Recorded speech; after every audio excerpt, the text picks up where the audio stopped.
Hello everybody, welcome back to Cinema Savvy. It is myself, George, bringing a brand new review, and today we are returning to the home media market where The Creator has finally been released out on 4K UHD, Blu-Ray and any other way you purchase your physical media.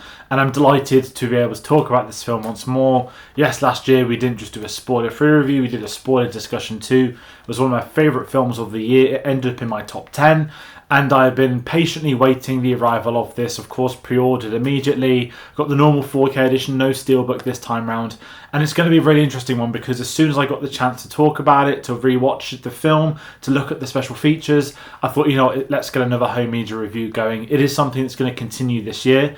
I'm working behind the scenes on a big collection video. I'm still working out the logistics of how I'm going to do that video, just because, not the quantity, but it's figuring out the room, how to do it, the cuts, all that sort of stuff. So I'm working on that. I'm hoping to get something out or an update by the end of January. This is, I guess, the first home media review of the year. Now, I'm not reviewing everything I buy in 4K. I've also this week picked up a new release. Mandalorian Season 2 is out on 4K here in the United Kingdom. I also was able to pick that up. So it was almost a double ILM day, if you will. And kind of what I'm going to be talking about with this review, if you've not seen a 4K review from us before, I'll briefly be talking about the film. I'll be talking about the video quality on the disc. I'll then be talking about the audio track and then special features if there are special features to talk about. Followed up at the end of a recommendation, is this worth buying, on what format, etc, etc. And the best way to kickstart, I mentioned my thoughts on that. I've already said it's in my top 10 for last year. I love this film. I'm a very big fan of Gareth Edwards. It's weird, I always say this in the channel. This isn't really a thing compared to America. Like, I know in America, a lot of people are, if directors are from their town or from their state, they get attachments to it. Here in the UK, we don't really get it as much, but he is from the same county as me. So since I saw Godzilla back in 2014, the first one of his I saw, I knew that he was a local filmmaker to a degree. I think his town's like 30 minutes from mine. And it's a career I've followed very interestingly. Of course, he would then go on to do Star Wars 2, Rogue One of my favourite films. I had the pleasure of meeting him at a charity screening in his hometown as well. So it's one of them where I'm a big fan of the director. And I was patiently waiting for his next film. We knew nothing. We knew he was filming something, that John David Washington was involved, that Gemma Chan was involved. And last year we started getting updates for it. And by the time the film comes out back in September time, obviously we're in the middle of the actor's strike, so no one but Gareth essentially been able to promote the film.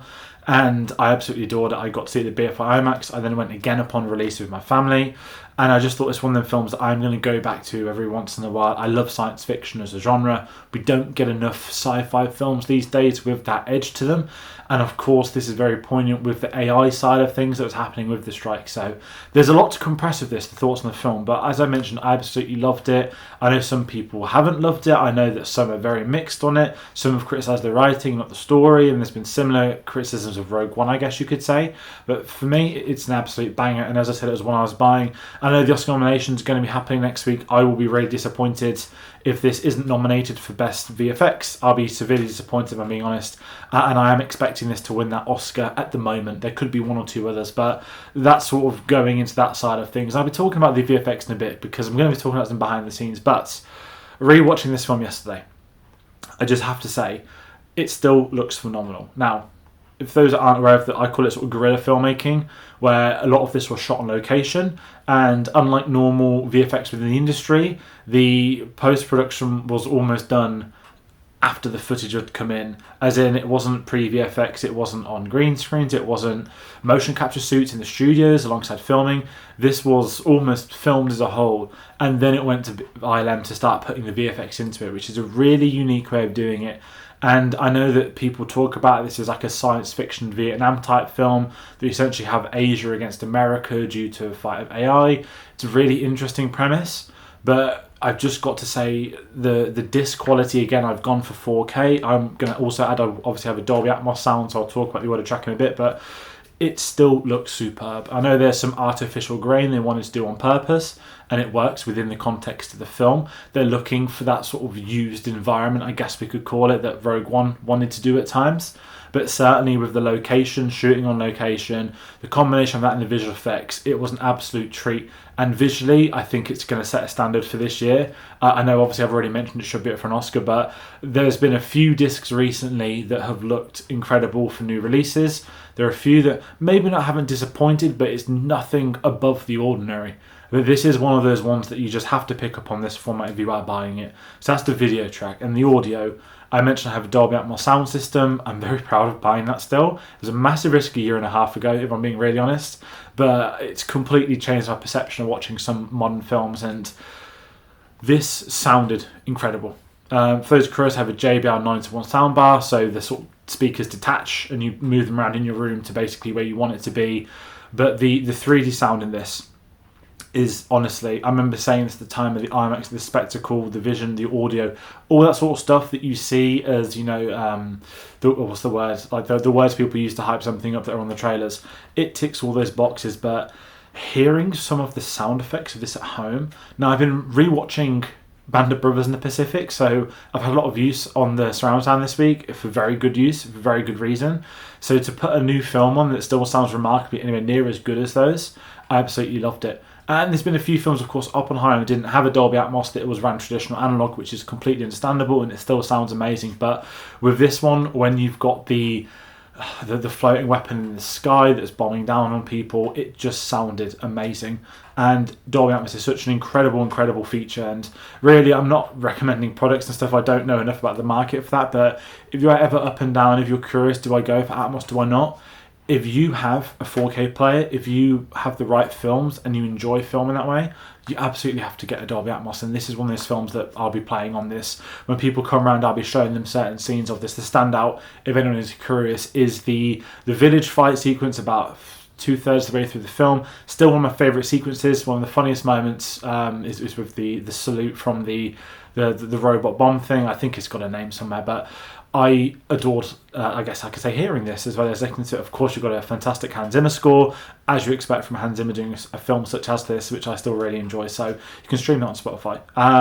So that's talking about the audio. That's talking about the visuals. And a big one for this one for me has been the VFX. The production of this film, how it was accomplished, what it came to be. So when this was announced on Blu-ray, I was really curious to find what they were going to be doing with special features. And what I can say, there's a 55-minute documentary. I've got the title here, it's on the back. True Love, Making the Creator. And this is where I've really missed this in modern filmmaking. I mentioned again in the Oppenheimer review, there was a documentary made about the making of that film. I've really missed films that do this. It brings that extra level of attention to those that want to learn more.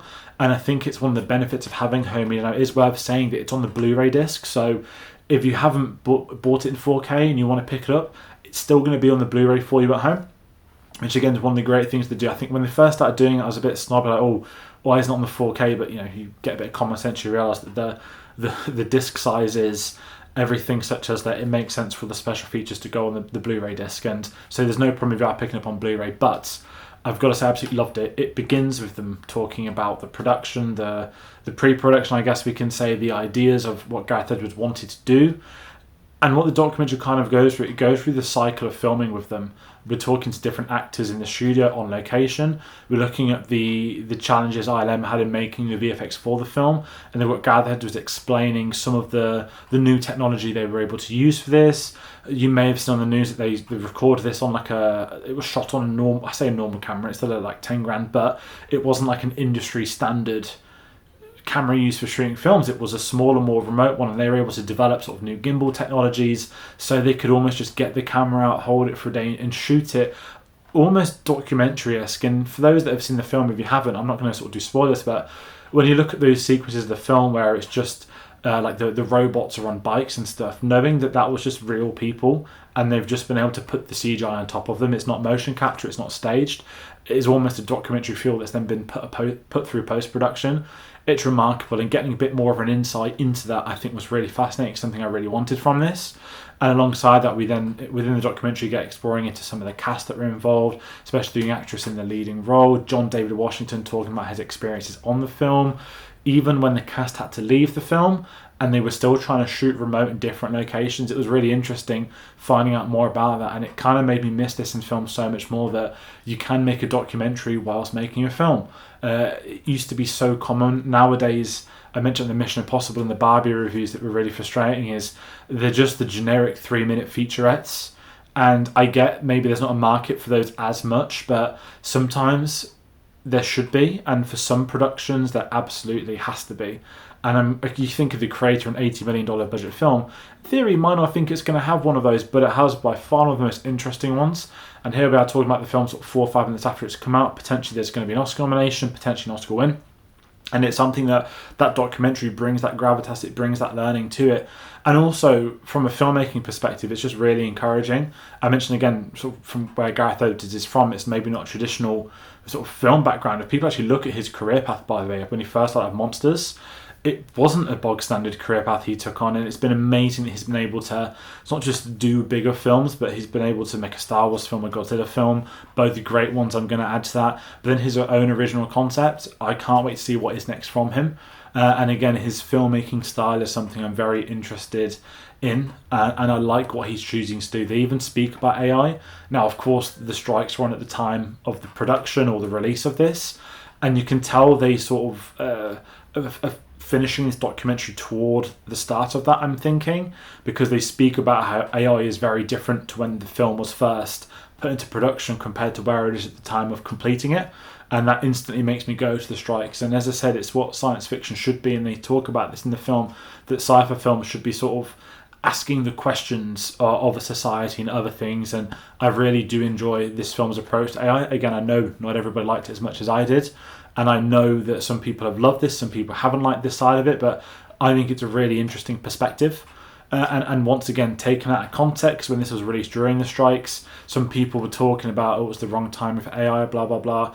Now the strikes are done, now that the AI stuff is sort of moving forward, I guess, that, you know, there's been the SAG video game stuff, which isn't great.